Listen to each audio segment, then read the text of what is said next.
Greetings, everyone. Welcome to another Inner Hour here on Friday. Appreciate your being here. Um, a tiny bit behind here today. I was in the middle of speaking with someone on the phone. Went longer than I thought. Anyway, welcome. So I'm going to take a moment and give myself a little pause. I invite you to do that too. I'm going to light my candle. Actually, it's a different one tonight. It's a scented candle that looks pretty dark on the camera, which it is, but it's got a lovely scent to it. So I'm going to use that tonight and invite you to just take a moment to do the same thing on your end if you haven't already. Just kind of pause, let go of anything that takes your focus away from being present right now, and give yourself permission for the next hour to just kind of relax into that spirit that dwells within us and among us, and gently let go of the whatever other burdens or troubles or distractions maybe you may be carrying, and give yourself a breather for the next hour. So welcome here, and let's just have a moment or two of silence.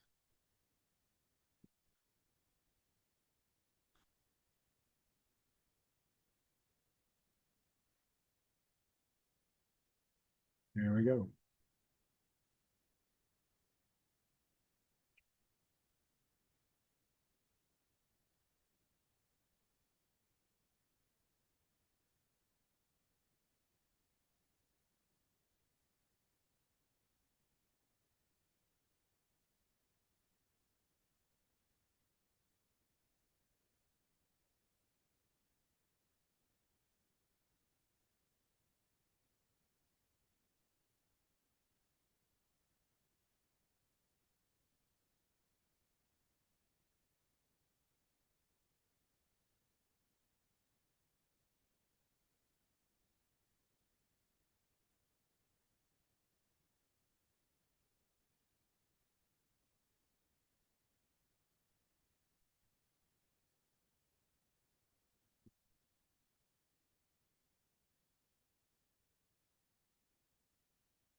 Steven?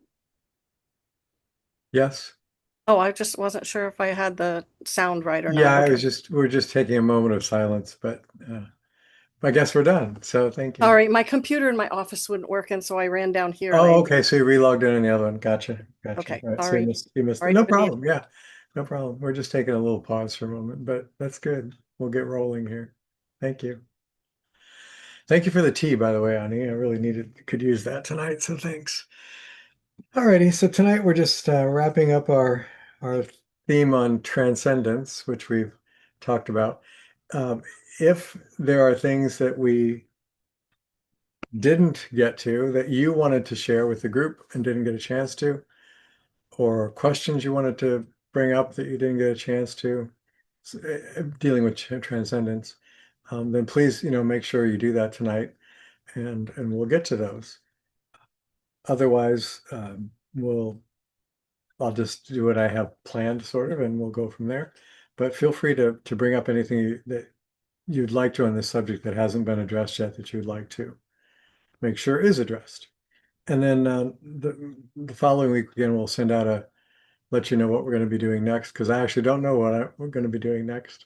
And periodically, some of you have sent me suggestions in the past, most of which we've either done right away or eventually gotten to, and some of which I probably neglected to get back to. But I do appreciate suggestions. So if you have particular topics you find would find valuable to you, whatever they are, as long as they're in the general broad scope of the spiritual arena, as opposed to, say, political arena or economics or something like that, let me know, because I'm always open to ideas of things you're interested in exploring together.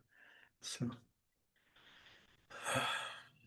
so one of the things that I mentioned we would get to this week is we've talked around about kind of what transcendent experiences or transcendental experiences are like. We've talked about that there are a lot of mystics who've written about them over the ages in many, many cultures. So I want to mention just a few of them tonight. Um, and uh, so if you want to do further research in those areas, you can. And then I want to talk more about, so what are some of the things mystics do that kind of cultivate this more transcendent awareness or this more expanded or greater sense of spiritual awareness?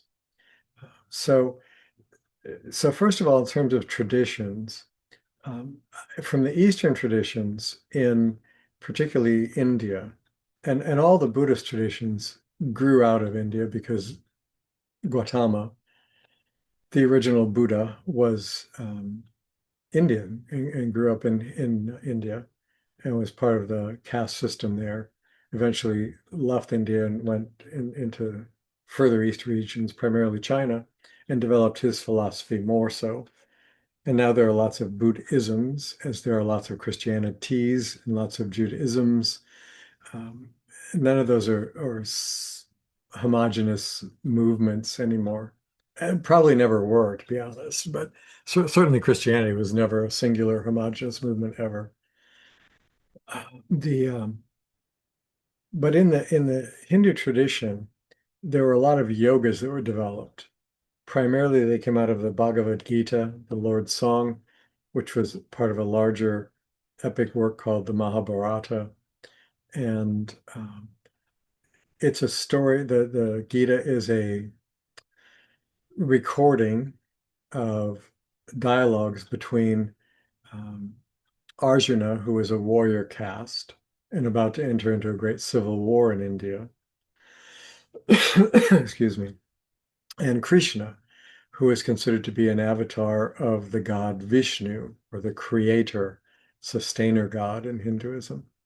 Hinduism having multiple gods and goddesses, but primarily in three categories: the creator, which is Brahma, and that creator then doesn't really have anything to do much with the creation, just created everything. But it's a very transcendent creator.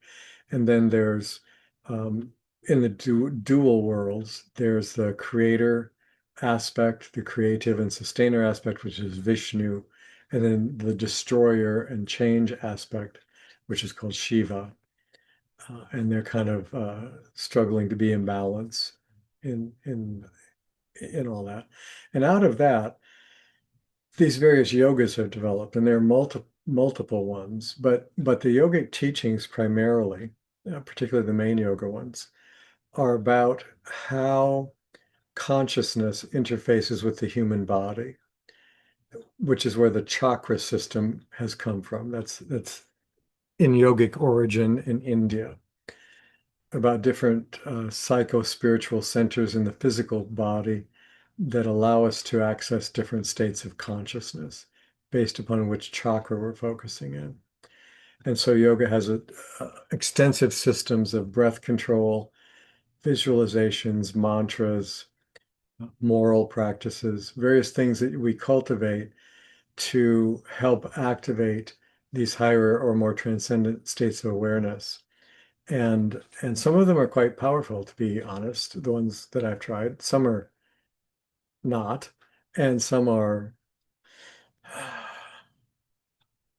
for lack of a better way to put it, destructively powerful in a way that's not helpful to us. Um, but there's a lot of mystical practices in the yogic traditions. Uh, of all of those traditions that I'm personally have experience with, if you're interested in mysticism from a yogic perspective at all, my far and away best recommendation is a person named Paramahansa Yogananda. Came to this country in the late 1920s, died in I believe, 51. I think that's right. Remarkable teacher, remarkable person, extraordinary stories about him. He wrote many books, some of which are still being published posthumously. But his most famous, and the book I'd recommend, is called Autobiography of a Yogi. And it is his life story, essentially, up to the time he wrote that book. He wrote that book once he was living and teaching in the United States. And he already had developed his Self-Realization Fellowship, which has centers all over the world and is anchored in the United States. The center he lived in, the ashram he lived in, was in Encinitas, California. He had many others, and that's where he primarily wrote as well. It's a beautiful place if you ever get a chance to see it. So there are self-realization monks that follow his teachings and perpetuate those teachings and so on. But his writing about yogic mysticism in that book, The Autobiography of a Yogi, is extraordinarily well done and really gives, I think, a very good picture of what that's like. In the farther Eastern traditions, like Confucianism and Lao Tzu, and that which is Taoism, and some of those, there's a lot of things written. A lot of it is still very secretive in China, um, because China is very, very, very repressive on religions, and you have to be very careful about what you acknowledge practicing. So there's still a lot of Chinese ancient texts and practices that are not really readily available to the English world yet. We have things that have come out of there like Tai Chi, which you're probably familiar with, Qigong, um, the Tao Te Ching, a less known but I think much better work, the Wahoo Ching, um, also written by Lao Tzu supposedly. So there's a lot of Chinese things. Lao Tzu is a great one to study. And then as you come farther east into the Mediterranean area and Persian area, you have some famous Persian mystics like Rumi, for example, and Gibran, both of whom are famous poets, but were spiritual students and teachers that a lot of people don't know. They just know their poetry. There was a famous Hindu named Kabir who wrote extensively about mystical things as well, often in the form of poetry. There's another Persian named Hafiz, who's I find personally much more accessible and more inspirational than Rumi, but that's just me. So Rumi, Hafiz, Kabir, Gibran, those are kind of the Persianish oriented Far Eastern Mediterranean mystics. And then in the Mediterranean itself, you have ancient Judaism, resplendent with tremendous mystics of all kinds. Many, many, many, many names of people you could study. I'll give you just a couple.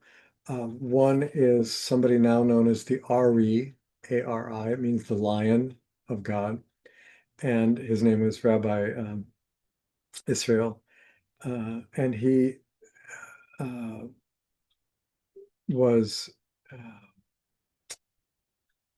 transformative in Kabbalistic writings.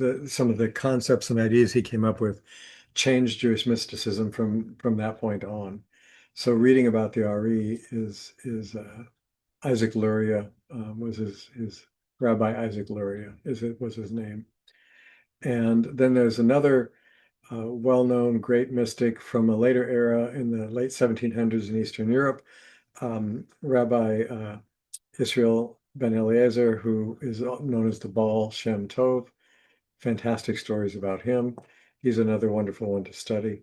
So the Ari and he are both terrific. The RE left a number of students, and if you want a list of some of those who've done some wonderful works, email me because I don't want to bore everybody who doesn't want that information. But so the RE and the Baal Shem Tov are fantastic as far as Jewish mysticism are concerned, in my opinion. There's a lesser known one, but very fascinating one who I think was really onto something. His name was Abraham Abulafia. He lived in the late 1200s in Spain primarily. Fascinating life, fascinating man, and taught about using the name of God in Hebrew um, as the basis for meditative practices that really opened up a lot of revelation and insight and higher awareness, or these transcendent experiences. So he would be another one, Abu Lafia. But again, if you want these, email me. I'll send you some of these. And then when you get into the Christian world, um, there's a lot of orthodoxy, of course, in Christianity, which is kind of antithetical to most mystical forms of Christianity. But you have people like St. John of the Cross, famous mystic, um, Meister Eckhart, another famous Christian mystic, Emanuel Swedenborg, famous Christian mystic who had been a scientist all his life up to a profound inner experience he had.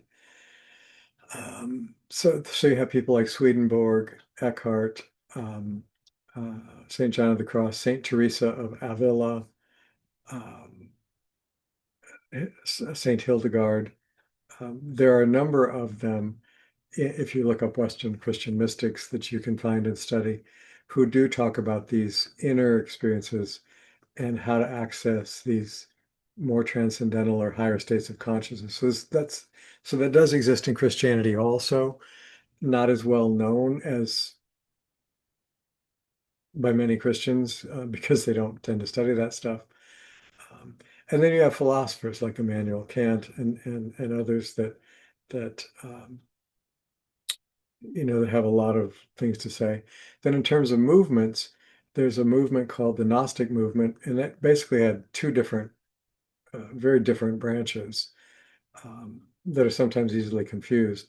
But Gnostics basically come from the Greek word gnosis, which means a direct knowing, as opposed to just believing about something, but it's a direct experiential knowing. And so there's a lot of Gnostic writings.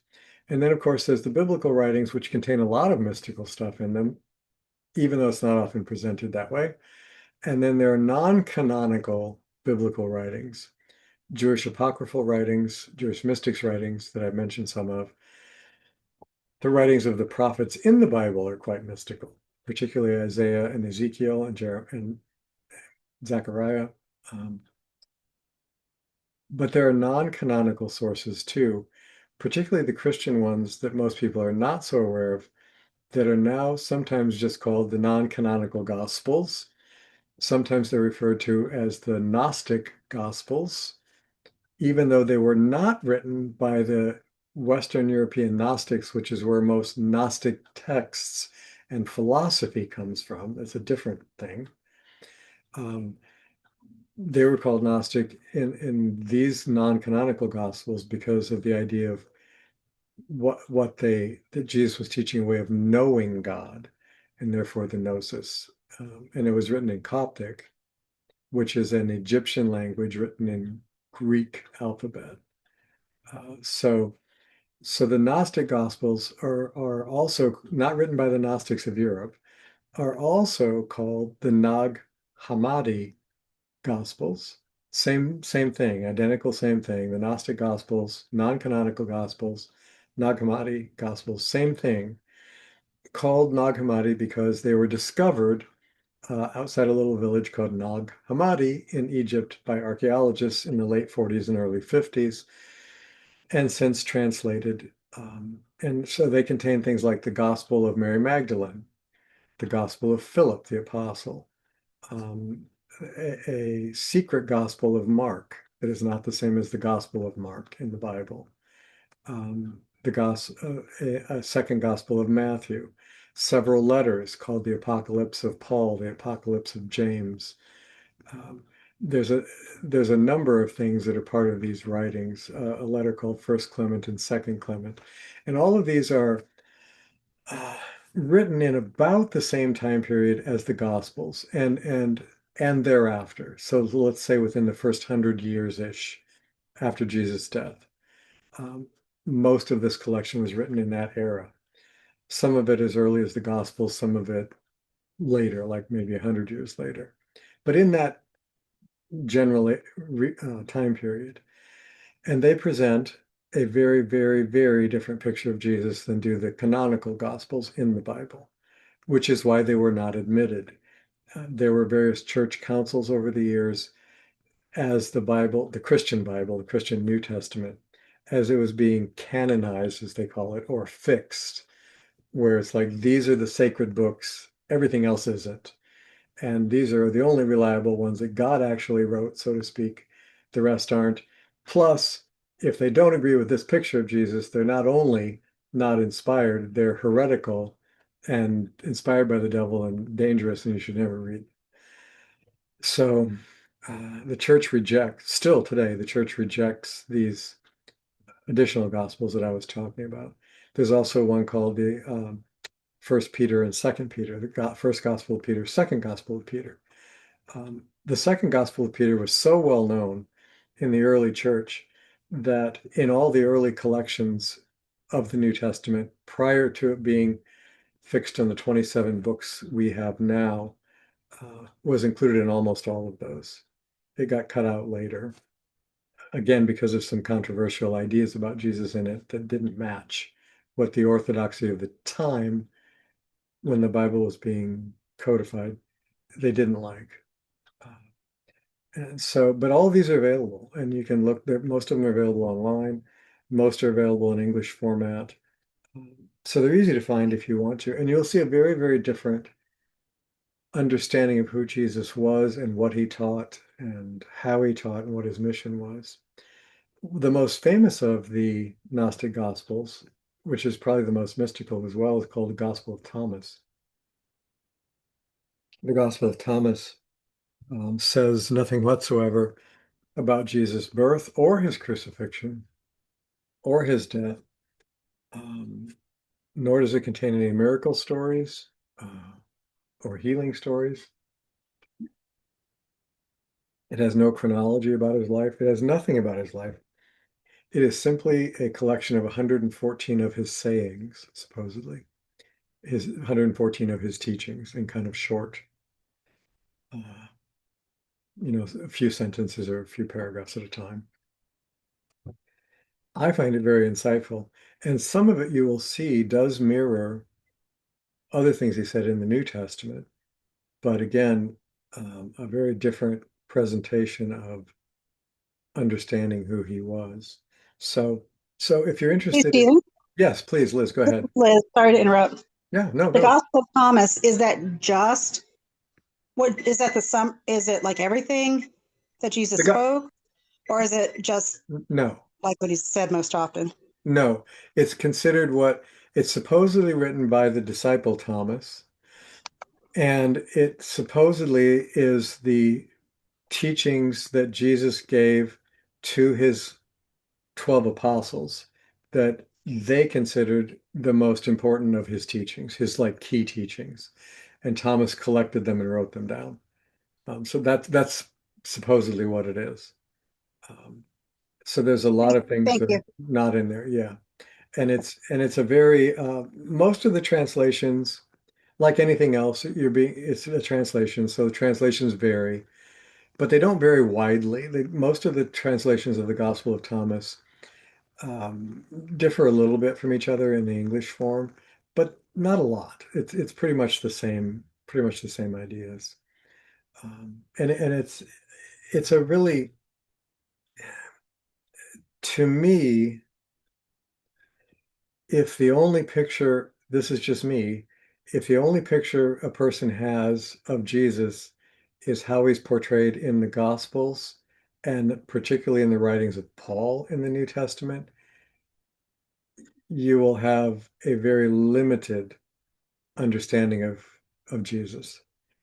There's much more written about him and much more about his teachings that didn't make it into the Bible that shows a much more complete and I think different, but certainly a much more complete picture. If you really want a complete picture, you need to study, in my opinion, you need to find everything you can find that was ever written about him within the first couple hundred years of his life and study that to get a more comprehensive picture. And a lot of historians wrote about him as well, who were not disciples or Christians. Josephus, who was a Jewish writer, wrote about him. Philo, who was a Jewish historian. Josephus was a Jewish general in the Jewish army, then became a Jewish historian and wrote about him, wrote even more about John the Baptist, because according to all the first century historians, John the Baptist movement was much bigger than the movement of Jesus. Philo is another Jewish historian who wrote about Jesus. There are very, very early church fathers who write about Jesus. There are even Jews who write about Jesus. The Talmud, which is a famous Jewish collection of works, has a section about Jesus in it as well. Not a very complimentary one, mind you, but they do write about him. So there are Essene writings that may have been about him. They don't name him, so they might not have been. but some of the things they're describing and what this person taught certainly could have been about him.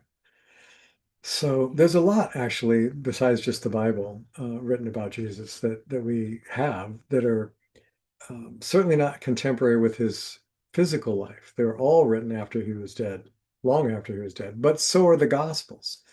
The earliest Gospel we have is Mark, and it was written probably around 60 AD, and Jesus died probably in 30 AD. So even the very earliest Gospel we have was written at least 30 years after he was dead. That's a pretty long time in terms of memory. But historically, if you're an historian, not such a long time. A lot of stuff we have about people, like Socrates, for example, a lot of stuff we have about other famous figures that we think are reliable were written 100 years or more after. There's nothing written about Muhammad in his lifetime. Nothing, nothing, nothing. There's nothing written about him until almost 300 years after his lifetime. And the sources that those documents 300 years later talk about him don't jive with any of the history that we actually know about Medina or Mecca during those times where he was said to be doing stuff there. So anyway, lots of historical figures have things written long, long after them that are the best we have to rely on because nothing else was written, or at least nothing else has been found that was written. So, but there's a lot out there if you're interested in this more mystical inner way of life that you can study. You could study from starting today, easily study the rest of your life and not scratch the surface of everything that's out there. There's a lot out there. And because archaeology and biblical history, for example, continues, they're continually finding new things. They're literally finding new texts and new documents. They're finding new archaeological sites that give new insights into how they lived. They're finding older synagogues than they've ever found before and looking at the structure of them and figuring out things were a little different than how we thought they operated. We're finding inscriptions in synagogues that we never knew existed before, telling what the purpose of the synagogue was, which was not prayer, which is kind of shocking to many people. It was not prayer until after the destruction of the temple. They didn't do prayers in synagogues until after the temple was destroyed. They did study in synagogues. It was a place of study. So there's stuff being found all the time that's adding to our knowledge about the culture and about the teachings and the texts themselves. And then there are more texts that are being translated because most of the texts that are being found are old. And most of them, many of them, are on media that doesn't hold up over time, papyrus that disintegrates and dissolves, or other things that get damaged.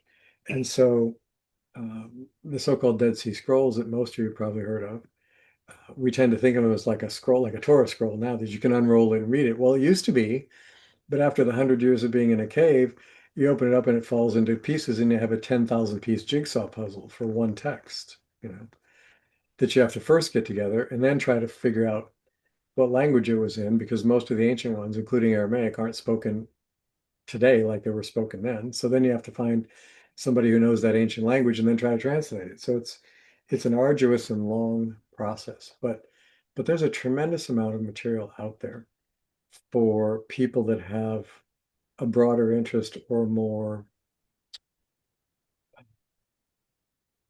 inwardly focused one on what are the teachings out there by Jesus or other great teachers. What have they taught us about how to know God? What's available? And there's a lot. So, so I just mentioned a few that you may have already known about, and maybe you don't, but all of that stuff's accessible.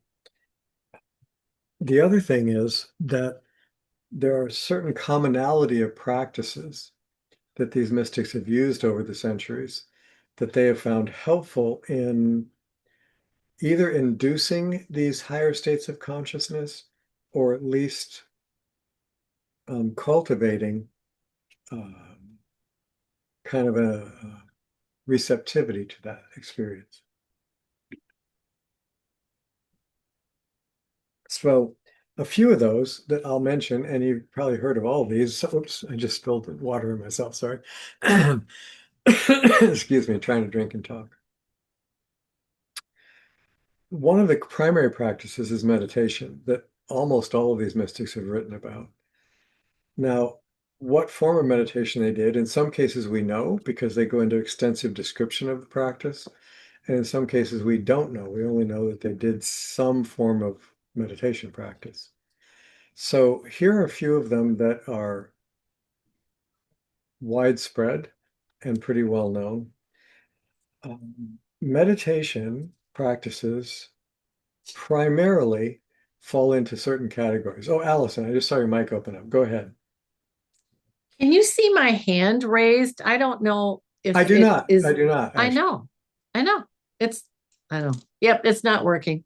Okay. Oh. Well, it's fine if you want to save this question for an email. I just wondered because not everybody might be interested, but what are some of those you left, you gave us a long list Yeah. of writings by those who knew Jesus or those who were, from a historical perspective. Are any of those considered more respected or acknowledged or, just Yeah.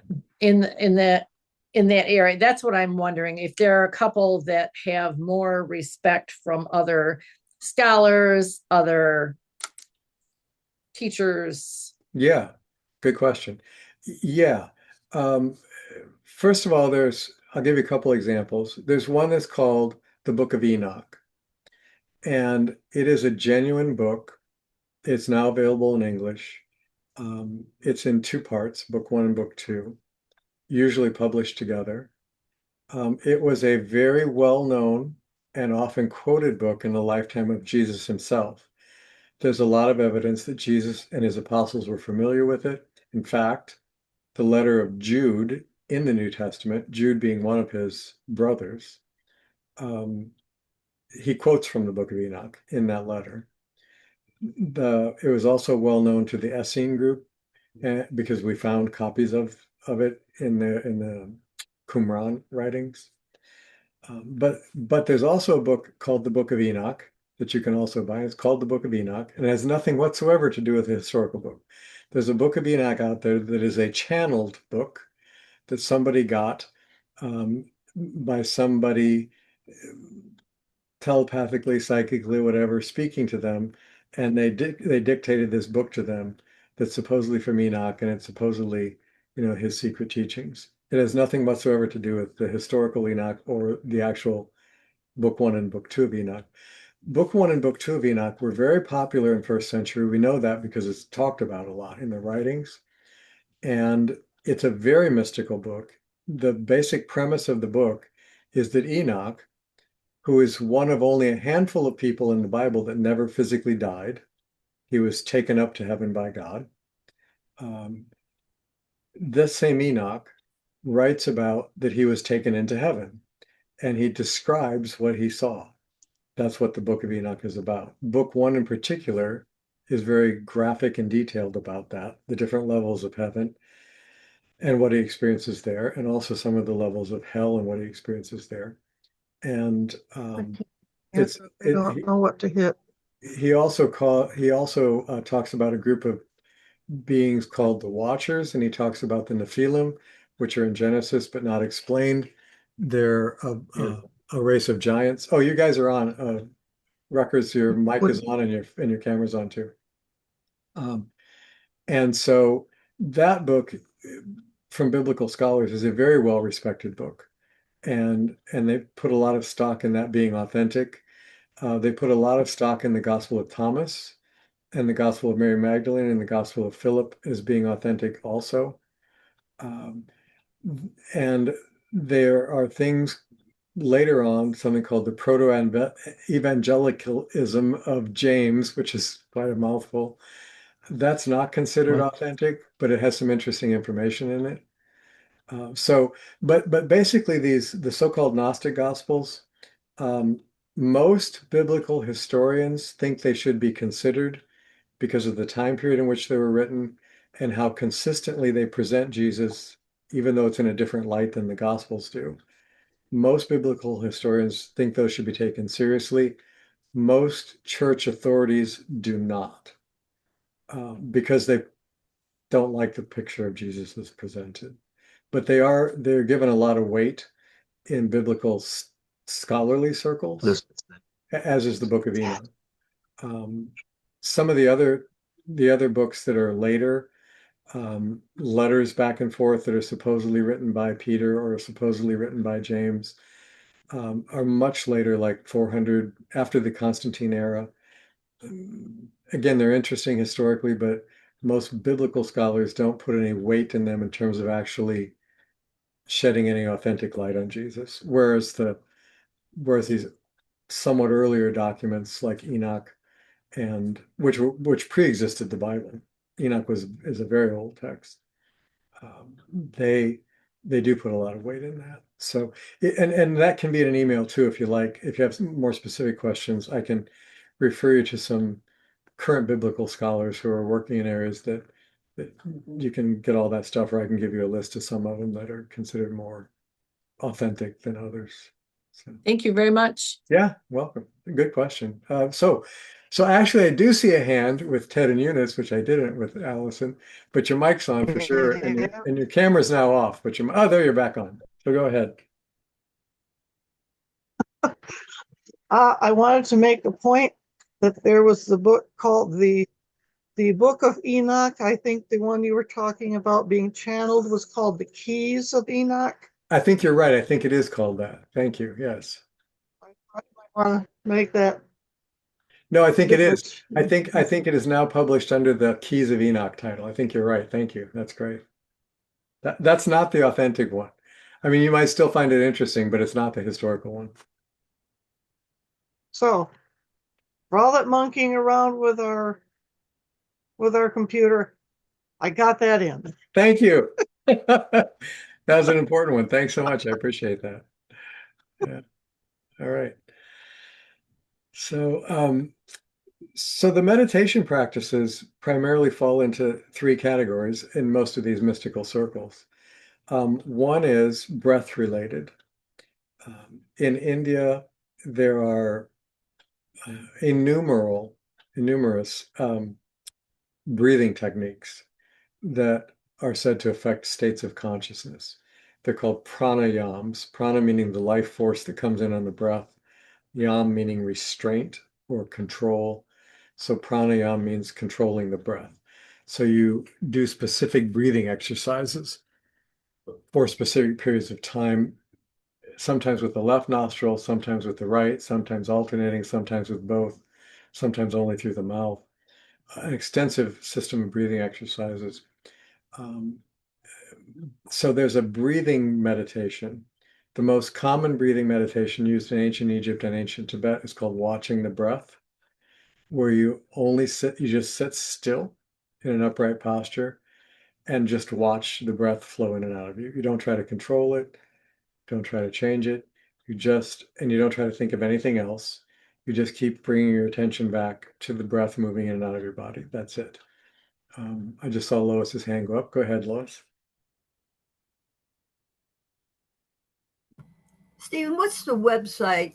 I know you've given it a couple of times at different things, where you can get books like from the Bible that you're mentioning. That Yeah. Can we get them on that same website? And what's the name of it? Yes, several of them, yes. It's Okay. called it's called Sacred Texts, TEXTS, sacredtexts.com, and there's a dash between sacred and texts. Okay. So it's sacred-texts.com. It's Okay. not it's not the underscore line that you see a lot. It's not that. It's an actual just dash. All right. And they have tons of things available for free on that website. Um, there's if you're interested particularly in biblical studies, there's a website called BibleHub, HUB.com. Bible Hub.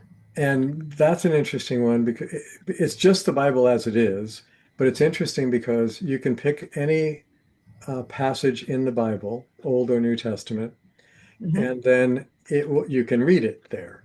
And they will give you like 20 different Bible translations of it. The New American Bible, the New International Bible, the New American Standard Bible, the New Revised Bible, the Living Bible, you name it. Whatever Okay. translation, they got them. And you can compare all those translations in English. What about the Enoch and That's not Thomas? that's not on Anywhere? that. Yeah, that the Enoch is not on there. The Okay. It might be on sacred text. I haven't looked for Okay. that one. It might be. Not sure about that one. All right. And the Mary Magdalene, is there a certain place to go for the Mary Magdalenes? Yeah, that's on the sacred texts, and also Okay. you can just Google Nag, Nag Hammadi, Hammadi, Oh, yeah. Okay. Nag Hammadi Library, and it will pull up all those for you. And Thank you you can so much. most of them are downloadable, all of them are readable online. Great. Yeah, really helpful. The Bible Thank you. Hub one's also interesting because if you want the original language, you can click on a passage from the Old Testament and you'll see HEB. You can click on Hebrew, it will show you that in Hebrew and then show you literally a literal word for word translation of the Hebrew to Oh, English. wow. And you can do the same in Greek for the New Testament, all on the Bible Hub site, which is Cool. helpful. Yeah, yeah. And then there are biblical scholars who are still teaching actively today that if you're serious about biblical study in a non-doctrinal approach, like you might just want to study what Catholics teach about the Bible because you're Catholic. So, okay. Or you might just want to study, what Lutherans teach because you're Lutheran. But if you want to study the Bible from a scholarly historical standpoint that's not church or doctrine oriented, um, there are two really fabulous resource people right now. One is Bart Ehrman. His last name is Ehrman.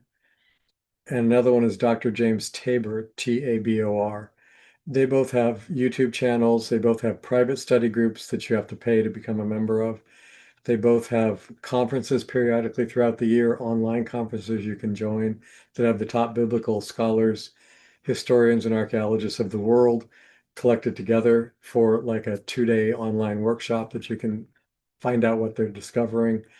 Um, if you're interested in that sort of thing, it's an overwhelming amount of information, but it's really clear and well presented. Both of them are fantastic resources.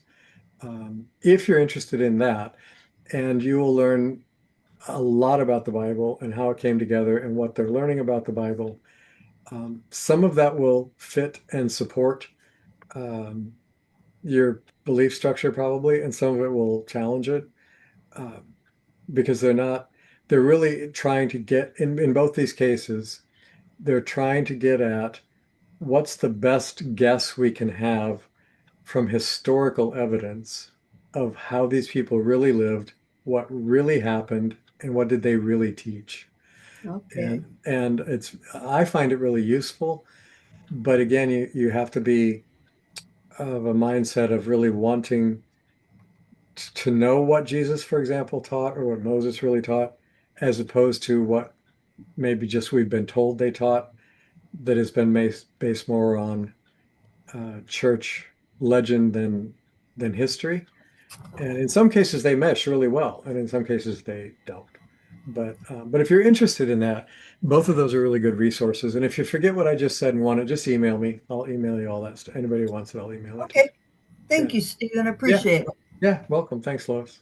You're welcome. And thanks for the song today, by the way. It was lovely. Oh, I love doing that one. All right. So, and then of course the last piece that I didn't mention that I mentioned briefly philosophers like Kant.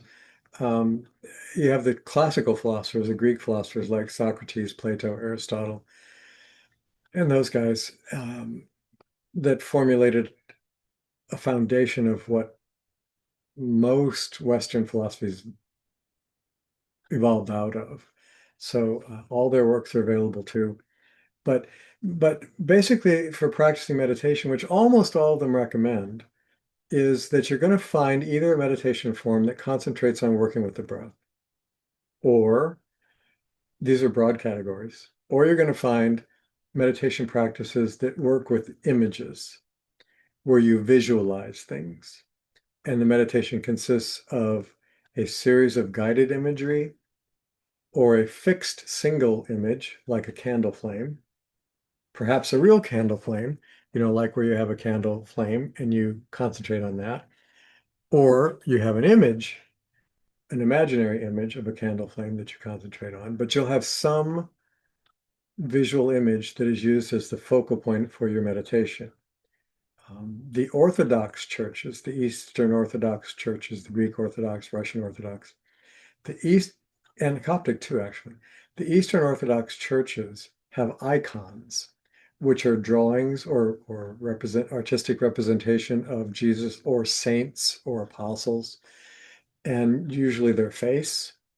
And you concentrate on that person's or that image for your meditation. But they're image oriented. And that's another very common, all kinds of images are used. In the East, they use the lotus a lot, but they use imagery for meditation focus. A third meditation practice uses sound. And the sound practices are chants that you're given by a teacher to repeat, or in some cases, words that you're given by a teacher to repeat over and over again in your meditation. Sometimes sound meditations are not based on chanting or verbal repetition. Sometimes they're based on listening to sound. You listen to the sound of your breath. You listen to the sound of your heartbeat and your blood circulating. You can actually hear your blood circulating. Or you listen to the sounds of nature around you. But it's a listening meditation that is sound focused, or it is a visual meditation that is light image focused, or it is a breath meditation.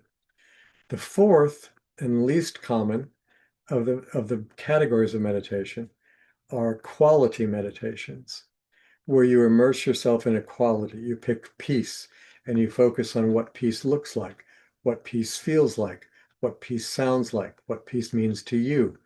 What is the energy of peace? What does peace feel like as it moves through your body? Or you pick joy, or you pick wisdom, or you pick beauty, or you pick truth. You pick some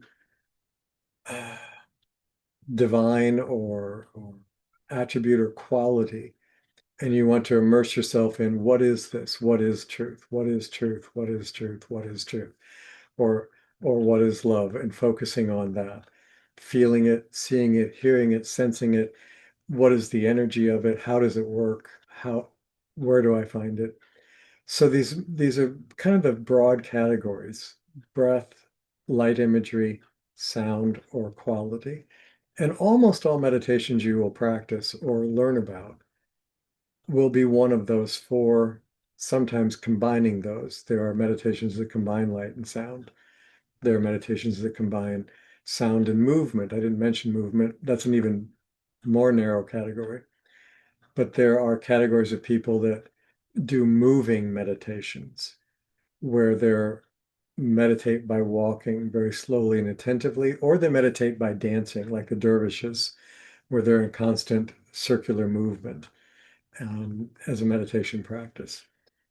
So there's multiple different ones, but the central point, in my experience and understanding, of these meditative practices, whichever category, is that you initially focus your attention as opposed to having a dispersed attention. You collect your attention and focus it. Often that focus has a physical reference point as well. Typically in meditation practices, it is focusing in the heart region or focusing in the center of the head region. Again, broad spectrum, there are lots of other versions. Typically heart or in the center of the head region. and you hold your focus there, but you bring your scattered attention and divergent thoughts into a single point of focus. That's called concentration. That's the definition of concentration, to hold the attention on a single point of focus. And you do that through using imagery or sound or breath or quality, and you hold it at that particular point and focus on that. And the idea being, as you bring your scattered awareness to a single point of attention, if you hold it there long enough, what happens is that the mind, which is the active part of our consciousness in almost all of us, it is the most active part of our consciousness, but it is only a part of our consciousness. That mind, which is constantly active and constantly pulling your attention all over the place, as you harness it and pull it to a single point of focus, what begins to happen, if you hold it long enough and practice consistently enough holding it, and I don't mean for 10 minutes, I mean for 10, 20, 30 minutes, an hour, and you do that day after day after day after day after day for a long period of time, consistently practicing, like developing a skill with an instrument or any other skill. At some point of holding that focus long enough, steadfastly enough, what happens is there's a transcendence that occurs spontaneously. And you will transcend that point of focus because the mind will become so occupied with the repetitive chant, or so occupied with the vision, or so occupied with the movement of the breath or the dance, or so preoccupied with fixating on this quality of what is beauty. I want to immerse myself in beauty. It'll become so preoccupied that it will no longer be able to distract the rest of your consciousness, and the rest of your consciousness will literally rise above the mind. It will transcend the mind. And that's the experience mystics write about. And in this transcendent experience, what we experience there is not an unending, often non sequitur flow of thoughts. It's not that. It is something different. It is not three-dimensional. It is something different. It is not confined to time-space. It is something that transcends that. So it's difficult to talk about because most of our language is time-space thing-oriented. And transcendent consciousness is not any of that. So mystics all have certain ways that they've developed to try to talk about these experiences. But if we try to make purely rational sense out of what they write, it sometimes seems contradictory or nonsensical because it is not able to be confined to rationality. It's not that it's insane, but it is beyond rational. It can be understood within a rational context, but it cannot be contained in rationality. And so they're trying to talk about things that you can't talk about. And so, but there are certain, again, commonalities of experience where you experience the sense of expansiveness. We talked about these things before, the sense of floating, the sense of brilliant light, like this astonishingly clear, very warm, very familiar feeling, even though it's not. This light that's everywhere, that's drawing you deeper into it. Or you see a starry sky and you see a really bright, bright star in that starry sky, and you start feeling like you're being drawn into that star. Or you have this sense that you're literally rising up like a column of light, going into these higher heavens. And when you reach some of these higher heavens, you will maybe have the experience of seeing things, seeing other souls, seeing people, great people from the past that you might have heard of. And how do you recognize them? I don't know, but you do. Just like when Jesus had the transfiguration and there was Elijah and Moses standing with him. How did the apostles know that was Moses and Elijah? They have little name tags. Hi, I'm Moses. Happy to be at the conference. How did they know that? But they all did. Because in spirit, we know things that we don't at the mind level. So, which is part of what the gnosis is about. So we have these transcendent experiences where maybe we are feel like we're drawing up this column of light, and we maybe meet Jesus, actually meet him, not think about him. Maybe we actually meet Moses or Socrates or Pythagoras or St. Francis or whoever. Or maybe we meet not any of those great souls we might know from our history. Maybe we meet our grandfather or our dad who's passed over, or our mom, or a dear friend that we lost years ago. But we have these transcendent experiences that kind of defy time and space and normal consciousness and normal physical restraints. So, and all the mystics talk about things like that. And one of the things that they talk about, many of them, including the Bible, it talks about this too. Even Jesus says this. Talk about meeting God, the creator God, however we imagine that, you can be almost assured that however you imagine it is wrong, and including me, because it's bigger than what we imagine. But this the creator, the God, the Lord, whatever you want to term you want to use, this that is that thing, this creator God. Mystics write about meeting God face to face, and that's the term that's used, face to face. It's used in Hebrew in the Old Testament. It's used in many mystic writings around the world, and translates basically as face to face, but it's like a person to person meeting. Yes, I know we're not supposed to anthropomorphize God. God is not an old man with a beard, a white beard. I get all that. Nevertheless, mystics write about meeting God and um, and what that's like. And mystics from different ages and different cultures write almost the same thing when they talk about that particular kind of experience.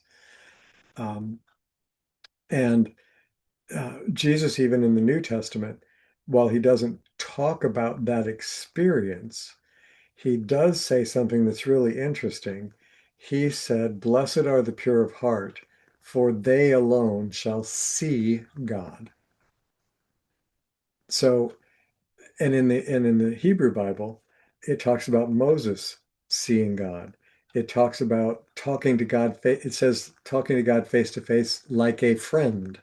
So this is that just an analogy and just a metaphor? Maybe. It's kind of remarkable in its consistency across cultures and time periods if it's just a metaphor, but maybe it is.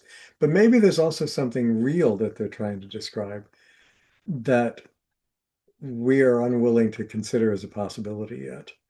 So, but that's something that is talked about in certain mystical literature. Devotional mystical literature, particularly, talks about intimacy with God and about the process of growing more intimate with God and different stages of that intimacy with God. It's actually written about in Kabbalah in these different stages. First, there's the seeing of God at a distance, like you would a potential lover in the future or a potential mate.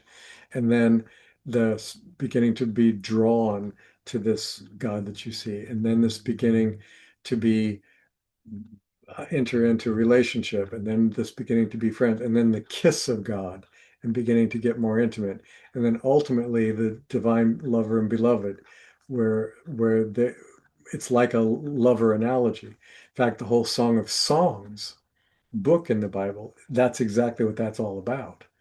And and time and time and time again in church councils, people have tried to pull that out of the Bible because it's too sexual, too whatever for them, but it's been left in every time. Rabbi Akiva, who is one of the greatest Jewish mystics I didn't mention, Rabbi Akiva lived right after Jesus, was also tortured to death by the Romans. Um, Rabbi Akiva said that if you could only keep one book out of the entire Bible, the book you should keep is Song of Songs, because that describes our relationship with the divine. So anyway, we're almost out of time here. But these different practices of meditation, I'll say this last thing, we'll wrap up. If you didn't get a chance to say or ask something, then bring it up next week. Even if we're on a different topic, we'll finish off if I didn't get to finish with you this week. The important part is that meditation in all these spiritual disciplines is not just a health practice. It's not just an anti-stress practice. Does it have those benefits? Yes. Does it reduce blood pressure and increase blood flow? Yes. Is it good for you? Yes. Does it make you generally able to deal with things in a less reactive way? Yes. That's not what it was designed for. Those are like perks or benefits. The purpose of meditation in all these different spiritual mystical writings is to know the divine by however you call it. It is to come to have a direct, intimate knowledge of the divine and to engage in that relationship, consciously engage in it. That's what the meditation practice is for. And all the mystics that I've read, which are fairly extensive, talk about the importance of love in that encounter. Many to the point of saying they discover what God is love. But it's at least primary in almost all the reports. So the purpose of meditation, to frame it a slightly different way, is not just a health or an anti-stress thing or something you're supposed to do. It is a tool for awakening to love. And that's its goal. And for thousands of years, mystics have written about it being an effective tool for that. So if it is not something you practice, I don't think it's something you can afford to just discount from your life or practice in light of the prevalency and emphasis it's given in so many mystical writings. It's at least something you should give some consideration to, in my opinion. The other practices that they insist upon, most of them, is a strong moral code of behavior, that you're an honest person, that you don't bear false witness, you don't steal from people, you don't cheat people, you don't murder people, that there's a certain moral code you live by. You're faithful to your partner, in marriage, that there are certain things that are expected of people who are committing themselves to the divine and trying to live a spiritual life. We don't expect people like that to be going around, committing mass murder or committing mass adultery or committing mass fraud. And that the moral training is also an important part of setting the foundational groundwork for creating a life and a consciousness which is cultivated so that we can have these more transcendent experiences through which the soul of us or the essence of us or the real us or however you want to say it, that core of us, so that it can actually come awake to what the divine is and live consciously in that knowing. That's the point. So, okay. So for anybody who didn't get to share something or wanted to ask something and I talked too long, my apologies. Thank you for sticking with me. We'll do a new series starting next time.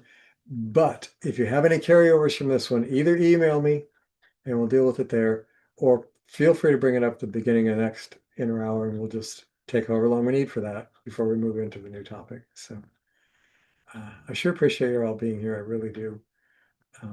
I look forward to getting together with you, and let's just take one quick moment of quiet since I went over time a minute or two.